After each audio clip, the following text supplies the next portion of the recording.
미국 주식 통해서 우리 장의 투자 포인트 짚어보겠습니다. 한국투자증권 김권진 팀장 자리해 주셨습니다. 어서 오세요. 네, 안녕하십니까. 저 오랜만에 또 이렇게 직접 와주셨는데요. 네, 우리가 추석 연휴를 지낼 동안 미국 증시는 계속해서 장이 열렸습니다. 일단 지난 금요일 기준으로 봤을 때 대형 기술주들, 반도체주들이 조금 크게 하방 압력을 받았고 대부분의 업종은 이 보합권 수준에서 등락을 거듭했는데요. 시장 개별 이슈와 함께 자세한 시장 상황 짚어보겠습니다. 최근 미국 시장 자체가 정책에 따라서 조금 크게 움직이는 양상 보였는데요. 첫 번째 이슈 짚어보도록 하겠습니다. 추석 연휴 동안 대선 1차 TV 토론이 열리기도 했습니다. 일단 여론에서는 바이든에게 판정승을 했는데요. 이 민주당의 대선 승리 가능성이 불거지면서 관련한 재정 정책들 그리고 인프라 투자 관련주들이 일단은 상승을 했거든요. 네, 그렇습니다. 우리가 쉬는 동안에 가장 큰 이슈가 바로 이 정책 토론이었다라는 겁니다. 끝나고 나서 지금 또 하나의 이슈가 터졌죠. 바로 이 트럼프 대통령이 코로나에 확진이 됐다는 이 두 가지 이슈가 지금 가장 큰 화두다라는 거 얘기를 해드리겠고요. 트럼프 대통령이 여기서 좀 그 코로나를 빠르게 극복을 하느냐 아니면 조금 시간이 걸리느냐 이게 상당히 중요할 것 같습니다. 빠르게 회복을 하면 이미지가 극반전이 될 수도 있다. 하지만 지금 현재 나온 걸로는 지금 현재는 다 민주당이 다 우세 쪽으로 그리고 상하원 의원까지도 이렇게 되면 상하원 의원까지도 민주당에서 장악해버리는 거 아니냐라는 이런 분위기가 지금 현재 연출이 되고 있는 상황이다라고 생각을 하셔야 될 것 같고요. 지금 현재 이러한 이슈들 때문에 이쪽 바로 인프라 투자 이런 철강 업종이 상당히 긍정적, 헬스케어까지도 좀 긍정적인 이런 시그널이 나타나고 있다라고 얘기를 해드리겠습니다. 대표적으로 어떻게 기계 업종의 대표하면 어디가 생각나십니까? 바로 이 두산 인프라코어, 바로 현대건설기계 같은 경우가 여러분들 가장 먼저 생각나셔야 될 것 같고요.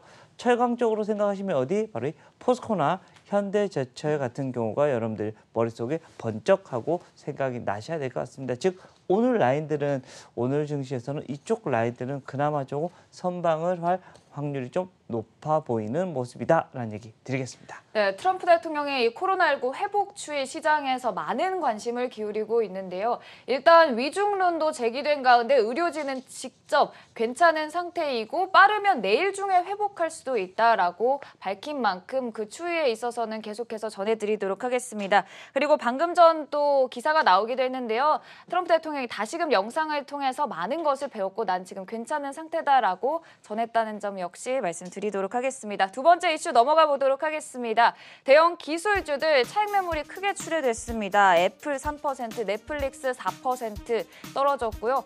필라델피아 반도체 지수도 3% 하락하면서 일단 대형 IT 기술주 전반적으로 하방 압력을 받았거든요. 네, 그렇습니다. 우리나라 시장에서는 조금 안 좋은 쪽입니다. 즉 우리나라의 시총의 큰 쪽이 이쪽으로 다 많이 몰려있기 때문에 우리나라 시장에도 조금 악영향을 끼칠 수밖에 없는 모양이다라는 얘기를 해드리겠습니다. 그동안은 계속해서 열심히 달려가던 이런 대형 기술주들이 좀 차익 매물이 좀 도출이 됐다라는 겁니다. 물론 장 하방에 좀 올라와 주긴 했지만 여전히 가장 많이 하락한 부분이 바로 이쪽이었다라고 생각을 하셔야 될 것 같고요.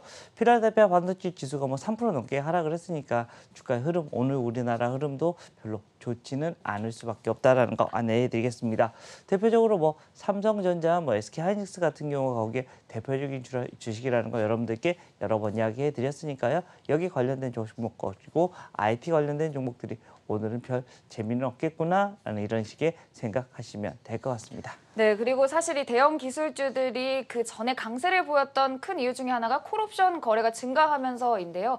최근 들어서 다시금 이 주식 옵션 거래량이 급증하고 있다는 점 역시 주목해 보시면 좋을 것 같습니다. 다음 이슈 넘어가 보도록 하겠습니다. 미국 시장에서 코로나19에 대해서 확진 판정을 받은 트럼프 대통령의 소식이 시장 전반적으로 크게 영향을 미치고 있는데요. 국제유가 시장은 WTI 같은 경우에는 일단 4.8% 하락하면서 다시금 크게 타격을 받았거든요. 어떻게 보시나요? 아, 네, 그렇습니다. 뭐 앞에서 제가 잠깐 얘기 드렸던 뭐 트럼프 대통령의 이런 확진 소식에 대한 이런 얘기가 계속해서 나오면서 여기도 좀 피해를 많이 입은 모습이다라는 거 얘기를 해드리겠습니다. 실제로 뭐 리비아 쪽에서 원유 생산이 27만 배럴이 나타나면서 공급 속도가 좀 많이 커졌다라는 거, 즉 공급은 많아지고 있는데 수요는 조금 불확실한 거 아니야라는 이런 분위기가 연출이 되면서 4% 넘게 급락이 나타났다라는 겁니다. 이러한 이슈들 때문에 뭐 국제 유가의 지금 현재 흐름 자체가 좀 계속해서 출렁거리고 있고요. 물론 예전같이 갑자기 뭐 급락이 계속해서 나오거나 뭐 이런 모습은 아니겠지만 한 단계 더 레벨업이 되기 위해서는 세계 경기 회복에 대한 이런 이슈가 조금 크게 빨리 나와줘야지만 가능해 보인다라는 겁니다. 즉 아직까지는 40달러 언저리에서 막 계속해서 좀 옆으로 진행이 될 수밖에 없는 모양으로 진행이 될 수밖에 없다라는 거 안내해드리겠고요. 여기에 관련된 주식인 SK이노베이션이나 SO일 같은 경우도 오늘 조금 부정적인 이런 영향이 끼쳐질 수밖에 없다라는 얘기 해드리도록 하겠습니다. 네, 일단은 국제유가 시장 WTI 브렌트유 모두 40달러 선이 붕괴됐는데요. 일단 코로나19로 수요는 둔화하는 가운데 계속해서 리비아에서는 원유 공급을 확대하겠다면서 공급 과잉은 지속되고 있다는 점 역시 말씀을 드리겠습니다. 그리고 계속해서 이 트럼프 대통령에 대한 속보가 이어지고 있는데요.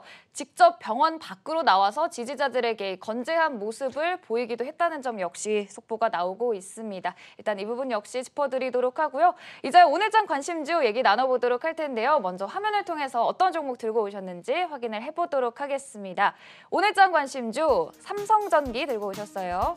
아, 네. 오늘은 삼성전기입니다. 좀 큰 주식을 가져왔다라는 거 얘기해드리겠고요. 이 회사 뭐하는 회사다라는 거 MLCC라고 생각하시면 될 것 같고요. 꼭 전자제품에 들어갈 때 꼭 필요하다라는 거 안내를 해드리겠습니다. 그리고 저사양 MLCC가 아닙니다. 고사양 MLCC이기 때문에 좀 차별화가 된다라는 거 안내를 해드릴 수가 있을 것 같고요. 실적 자체가 MLCC의 실적 자체가 좀 긍정적으로 지금 현재 바뀌고 있다는 거 다시 한번 안내를 해드릴 수 있을 것 같습니다. 주가에 대한 흐름 여기 때문에 한 단계 더 레벨업이 가능해질 것 같고요. 이익 증가 사이클이 바로 이 어떻게 보면 바로 이 휴대폰이나 이런 전자제품이 어떻게 투자가 되느냐에 따라서 주가 많이 바꿔집니다. 실제 이 삼성전기의 이런 제품들 자체가 어디다 바로 모기업이라고도 할 수 있는 계열사라고 할 수 있는 삼성전자의 핸드폰이나 삼성전자에서 나오는 이런 전자기기에서 상당히 큰 이런 영향을 많이 받게 되는데 휴대폰 라인들이 지금 현재 상당히 많이 잘 팔려가고 있고 그렇게 될 거라고 지금 현재 예상이 나오고 있습니다. 휴대폰 부품 업종들도 여러분들이 계속해서 바라봐야 되는 이유가 계속해서 나타나고 있다라는 얘기를 해드리겠고요. 지금 현재 이익 증가 사이클로 지금 현재 가고 있답니다. 이 말은 바로 꺾이지 않습니다. 바로 최소한 내년까지는 이익 사이클이 계속해서 지속이 될 수 있다라는 거 안내를 해드리겠습니다. 이렇게 되면 삼성전기의 주가도 이제는 실적으로 걱정 안 하셔도 될 것 같다. 즉 실적에 대한 이런 흐름이 좀 긍정적으로 계속해서 나타날 확률이 좀 높아 보인다라는 얘기 해드리도록 하겠습니다. 네, 이 MLCC와 함께 실적 내년까지는 계속해서 긍정적일 것이다라고 말씀을 해주셨습니다. 오늘장 관심주 삼성전기 꼽아주셨고요. 지금까지 한국투자증권 김권진 팀장이었습니다. 고맙습니다. 네, 감사합니다.